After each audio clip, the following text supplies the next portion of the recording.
दोस्तों क्या आपको पता है बतख जो होती है ये हमें चुबाती तो है लेकिन काटती नहीं। लेकिन क्यों? या ये क्या व्हेल मछली के दांत होते हैं? अच्छा क्या ये आप क्नोफाइल को जानते हैं? नहीं जानते तो इसलिए तो हम आते हैं आपके लिए लेकर ये सब। हम्बोल्ड स्क्वाइड पानी में रहने वाला ये जानवर इंसानों के लिए खतरनाक है क्योंकि इसके नुकीले दांत इसे समंदर का खतरनाक जानवर बनाता है जो मिट्ठू के दांत जैसे दिखते हैं। फिर भी लोग अपने जुनून को ज़ाहिर करने के लिए इसके पास जाते हैं, लेकिन इनको काफ़ी ज़्यादा नुकसान हो सकता है, यहाँ तक कि इसके एक बीट से इंसान की हड्डी भी टूट सकती है। हम्पबैक व्हेल दोस्तों क्या आपने कभी सोचा है इस खतरनाक मछली के आखिर दांत कैसे दिखते होंगे?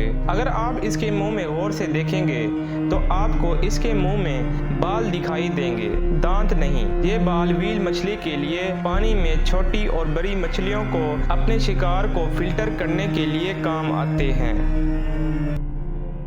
गूस बतख को तो आपने काफी बार देखा होगा, लेकिन इनके दांतों को देखने का मौका शायद आपको कभी मिला हो। जो इंसानों के पीछे भागकर ये बतख उनको चोंच तो चुबा सकती हैं लेकिन कभी काट नहीं सकती क्योंकि इनके दांत दूसरे शिकारी जानवरों की तरह ये खाना नहीं खा पाते, क्योंकि इनके दांत इनके जबड़ों के साथ साथ इनके पूरे मुंह में भी फैले होते हैं।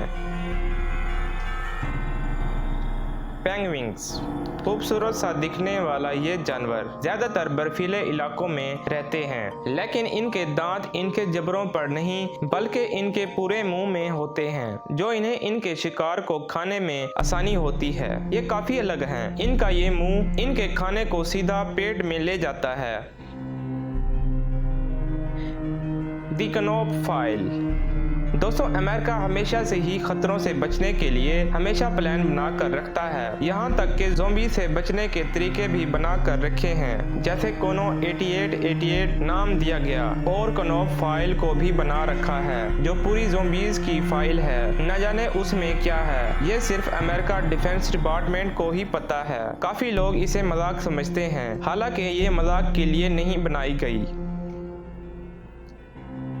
टॉक्सोप्लाज्मा गोंडाई ये दिमाग में पाया जाने वाला छोटा सा सेल होता है जो ज्यादातर चूहों में पाए जाते हैं। जब भी कोई चूहा इसमें इन्फेक्टेड हो जाता है तो ये उसके दिमाग को मैनिपुलेट कर देता है। चूहा बिल्ली का शिकार होना शुरू हो जाता है, इसके बाद वो वायरस बनकर बिल्ली के अंदर चला जाता है। यही वजह है कि काफी इंसान इससे पैरासाइट अपनी पालतू बिल्ली से हो जाते हैं। शायद ये वायरस इतना फैल जाए इंसान ज़ोंबीज की तरह अपने दिमाग को कंट्रोल करना बंद कर दें। उम्मीद करता हूं आपको ये वीडियो पसंद आई होगी। अगर वीडियो पसंद आई है तो अभी सब्सक्राइब करें और बेल आइकन को दबाएं। अगर अभी तक दोस्तों को शेयर नहीं किया तो अभी फौरन शेयर कर दें। अल्लाह हाफिज़।